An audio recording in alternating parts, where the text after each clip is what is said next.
ये प्रश्न पूछ रही हैं, 7 चक्र जो हमारे शरीर में है, क्या भक्त को इन पर कुछ ध्यान करने की आवश्यकता होती है? हमारे सब कुछ ध्यान का विषय गौर, ये सत खट चक्र भेदन करना, ये सब ज्ञानियों का विषय, योगियों का विषय। हम जिस मार्ग के पथिक हैं उस मार्ग से चलें।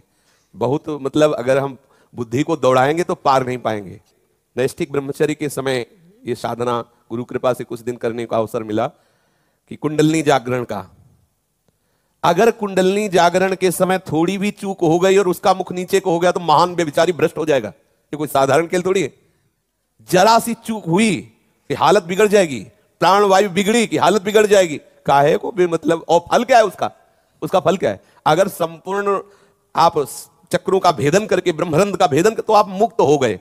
और यहां मोक्ष कड़वी लगती है, ऐसा मासूक है। और हमें सिर्फ प्रिया प्रीतम से मतलब है, अपने से भी नहीं। ये चक्र चुक्र से भी मतलब नहीं है, हमें सिर्फ प्रिया प्रीतम से मतलब है।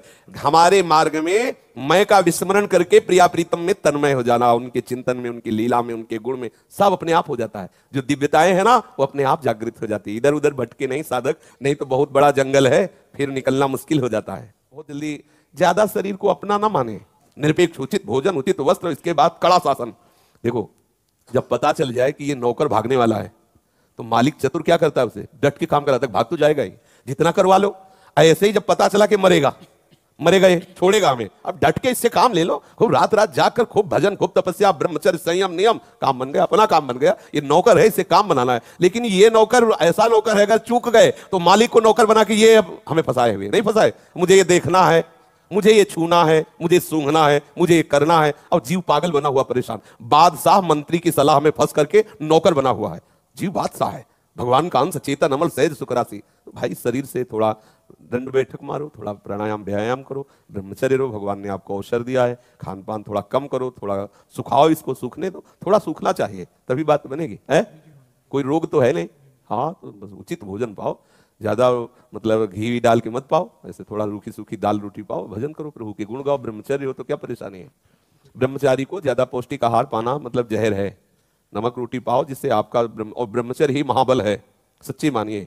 शरीर बल भी और अध्यात्म बल भी, दोनों ब्रह्मचर्य से पुष्ट होते हैं। ब्रह्मचर्य नष्ट होने पर अध्यात्म बल और शरीर बल दोनों नष्ट हो जाते हैं। देखो, आप जिस दिन ब्रह्मचर्य आपका क्षीण हो, देखो आपका उत्साह नष्ट हो जाएगा। साधन भजन में और महीना 2 महीना 4 महीना आप ब्रह्मचर्य के देखो, आप में एक बिजली आ जाएगी। आसन में बैठने का, दौड़ने का, भागने का एक उत्साह जागृत हो। ब्रह्मचर्य बहुत अमृत है, पर संसारी जी इस बात को समझते नहीं हैं। बोले अगर सब ब्रह्मचारी रहेंगे तो फिर सृष्टि कैसे चलेगी? ऐसे ही मतलब सृष्टि इन्हीं से चल रही, ब्रह्मा के बाद दूसरे ब्रह्मा यही है। ऐसे नहीं, ब्रह्मचर्य रहो और सृष्टि संचालन के लिए आप सहवास करो, फिर देखो कैसे सृष्टि चलती है। कोई फर्क नहीं पड़ने वाला। आप ब्रह्मचर्य रहिए और समय पे आप देखिए तो आपकी संतान भी बलवान होगी और कोई फर्क आप में नहीं पड़ेगा। परिपक्व फसल है। अब यहां अभी गेहूं की बाली भी नहीं बन पाई है और कैसे है वो भूसा भी नहीं सही हो पा रहा है। अगर फसल गेहूं की, वो किसान जानते हैं, गलेथ में आने के पहले ही काट दी जाए तो ना ठीक से भूसा होगा, दाने की तो बात ही नहीं। तो अपने लोगों का जीवन ऐसे ही हो रहा है कि फसल परिपक्व हो नहीं पा रही और उसको काट देते हो तो वो किसी काम का जीवन नहीं रह जाता है। सावधान रहो। पहला आज के प्रश्न का उत्तर, भोजन पर आप तुरंत शासन कीजिए। थोड़ा भोजन पाइए और व्यायाम, थोड़ा दंड बैठक लगाइए, थोड़ा प्राणायाम की जरूरी है। दुनिया की बात मत मानो, ये भी भजन है। 10, 15, 20 मिनट दंड बैठक लगाइए, इसके बाद 24 घंटे साधन में लगे, ये भजन है। अगर शरीर की तरफ आप थोड़ा ध्यान दे दें तो ये आपको भगवत प्राप्ति, ये जरूरी है। शरीर को मतलब एकदम परमार्थ का पथिक एक बहादुर होता है, कोई साधारण थोड़ी होता है।